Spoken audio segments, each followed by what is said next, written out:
कैसे हैं आप? वीडियोस बनानी थी आज यूके के वीज़ा के बारे में। ऑलरेडी काफ़ी वीडियोस बना चुका हूं मैं यूके वीज़ा के ऊपर। जो आजकल कंट्रीज ओपन है, बोस्निया जो ओपन है, ब्राज़ील ओपन है, उसके अलावा तुर्की ओपन है, यूक्रेन ओपन है, रशिया ओपन है। जो टूरिज्म के लिए जो कंट्रीज ओपन है उनमें से एक यूके भी है। यूके में इवन लॉकडाउन की सिचुएशन भी है, लेकिन एप्लीकेशंस ले रहे हैं। जब आप वीज़ा अप्लाई करते हैं तो 2-3 महीने का 2 से 90 डेज से पहले आप वीजा अप्लाई कर सकते हैं और प्लान दे सकते हैं कि आपकी ट्रिप का जो प्लान है वो 2.5 महीने के बाद है।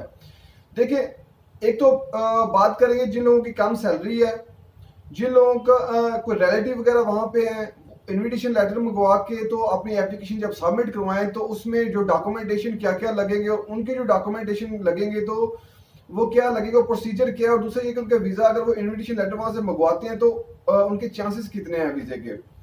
तो पहले यूएई से बात करते हैं, फिर बाद में मैं एक्सप्लेन करूंगा कि अगर पाकिस्तान से जो लोग वीजा अप्लाई करना चाहते हैं तो उसके लिए डॉक्यूमेंटेशन है वो क्या क्या रिक्वायर्ड है।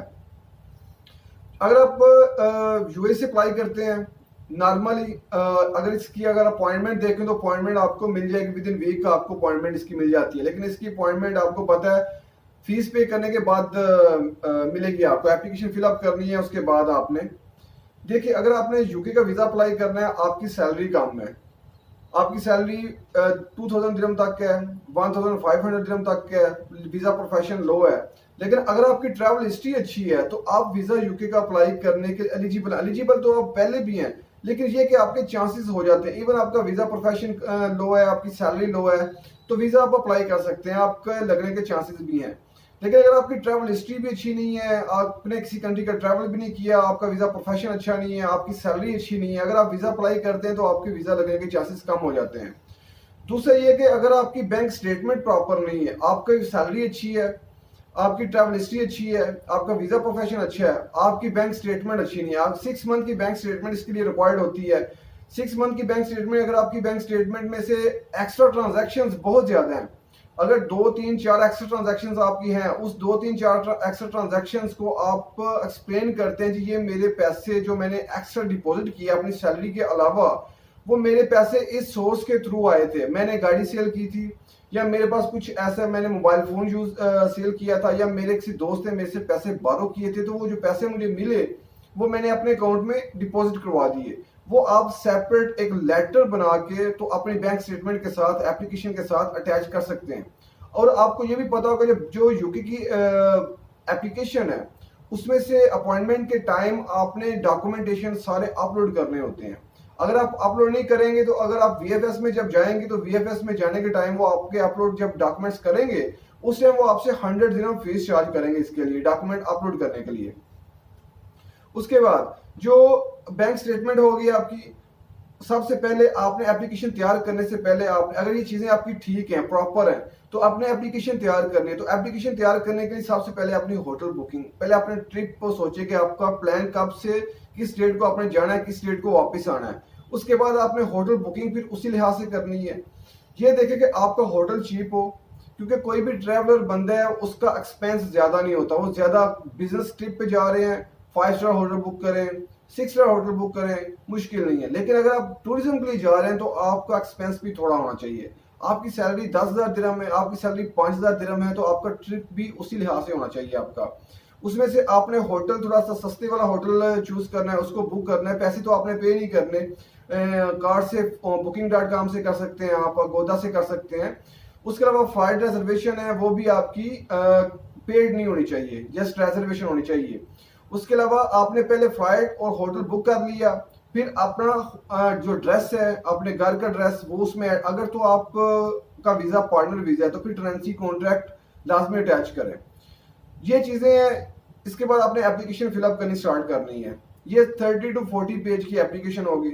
30 to 40 पेज की एप्लीकेशन में आपकी सारी डिटेल आएगी, आपकी father name, mother name, date of birth उनका आएगा, अगर शादीशुदा है तो आपकी वाइफ का नेम, उसकी डेट ऑफ बर्थ, उसका ड्रेस, बच्चों के सारे, ये सारी डिटेल उसमें मेंशन करनी है। आपकी ट्रैवल हिस्ट्री है तो वो भी मेंशन करनी है उसमें, आपके होटल का ड्रेस, उसका पोस्टल कोड, उसका फोन नंबर, वो भी मेंशन करना है उसमें। आपका जो मौजूदा प्रेजेंट एड्रेस है वो भी मेंशन करना है। ये सारी चीजें आपने अपनी एप्लीकेशन में मेंशन करनी है। इसमें जो फीस है इसकी वो 95 पाउंड है, और 95 पाउंड में इसको कन्वर्ट कर लें दिरहम में आप, तो 135 यूएस डॉलर बनती है। तो इसको कन्वर्ट कर लें तो आपको ये फीस पे करनी है आपने ऑनलाइन। 65 दिरहम आपसे लेंगे, ये वीएफएस वाले वो आपसे चार्ज करेंगे। ये सारा प्रोसेस है, ये सारे डॉक्यूमेंट्स अगर तो आप अपलोड नहीं करते तो वो एक्स्ट्रा 100 दिरहम वीएफएस वाले आपसे एक्स्ट्रा चार्ज करेंगे।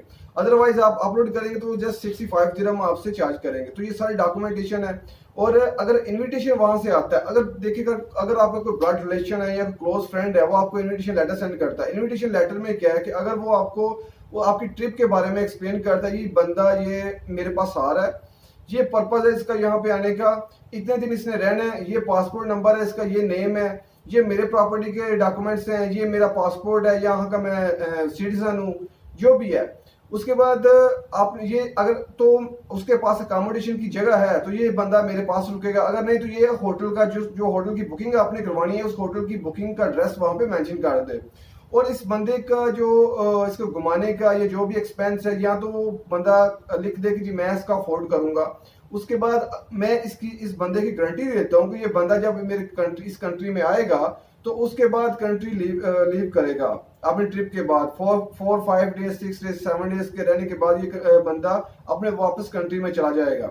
तो ये चीजें वो बंदा अपने इनविटेशन लेटर में मेंशन करे तो इससे आपकी फाइल स्ट्रांग हो जाएगी, एप्लीकेशन स्ट्रांग हो जाएगी। और बाकी जो डिपेंड करता है कि अगर आपकी बैंक स्टेटमेंट फिर भी प्रॉपर नहीं है, फाइनेंशियली स्ट्रांग नहीं है, क्योंकि ये प्लस पॉइंट में होते हैं, ये टाइज में होती हैं। अगर आपकी बैंक स्टेटमेंट या ये चीजें आपकी फिर भी प्रॉपर नहीं है तो फिर भी आपका वीजा लगने के चांसेस कम हो जाएंगे, आपका वीजा नहीं लगेगा। 100% नहीं बोला जा सकता, लेकिन मैक्सिमम केसेस में ऐसे ही होता है।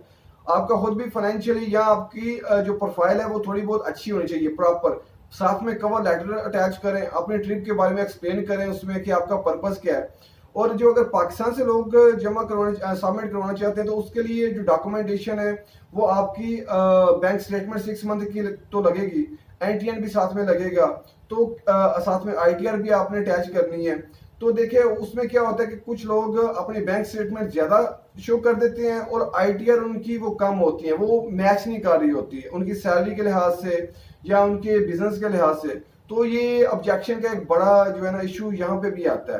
तो ये चीजों का जरा ख्याल रखिए जब आप अगर पाकिस्तान से वीजा अप्लाई करते हैं। डॉक्यूमेंटेशन वही आपकी एफआरसी लगनी है, शादीशुदा तो एमआरसी साथ में अटैच करें, प्रॉपर्टी के डॉक्यूमेंट्स, गाड़ी के रजिस्ट्रेशन के डॉक्यूमेंट्स अटैच करें, ठीक है, इलेक्ट्रिसिटी के बिल अटैच करें। क्योंकि ये कंट्रीज जो शेनियन है, ये कनाडा या यूके वगैरह, तो ये मांगते हैं कि अपने जो टाइज हैं अपने कंट्री के साथ आपके, कि जो आपको अगर आप हमारे कंट्री में जाते हैं तो वापस आने का रीजन आपका वो बचा हो पीछे, कि आपकी प्रॉपर्टी या बच्चे फैमिली वगैरह सब कुछ इधर है, आप वहाँ पे अच्छे फाइनेंशियल स्ट्रॉन्ग है, वहाँ पे कोई मजदूरी करने नहीं लग पड़ेंगे। तो ये चीजें हैं। और बाकी पासपोर्ट कापी, आईडी कार्ड की कापी वही साथ में अटैच होगी। बाकी एप्लीकेशन ऑनलाइन आपने फिलअप करनी है, hotel booking, flight reservation, cover letter साथ में अटैच करें। बाकी ये डॉक्यूमेंट्स हैं जो तकरीबन अगर आप किसी गल्फ कंट्री और से भी एप्लीकेशन रेडी करें तो ये डॉक्यूमेंट्स रिक्वायर्ड होते हैं। तो वीजा फीस भी नहीं है, लेकिन ये है कि वीजा फीस भी ज्यादा नहीं है इतनी अगर देखा जाए तो बाकी अगर आप खुद अप्लाई करना चाहते हैं तो खुद आप अप्लाई कर सकते हैं। अगर जो लोग यूएई में रहते हैं, अगर कोई डॉक्यूमेंटेशन कुछ बनवाना चाहता है मुझसे तो मैं डॉक्यूमेंटेशन उसकी मैं रेडी कर दूंगा। और बाकी ऑफिस मेरा ऑलरेडी आपको पता है, मैं और अपना व्हाट्सएप का नंबर भी अपनी डिस्क्रिप्शन में ऐड कर दूंगा मैं।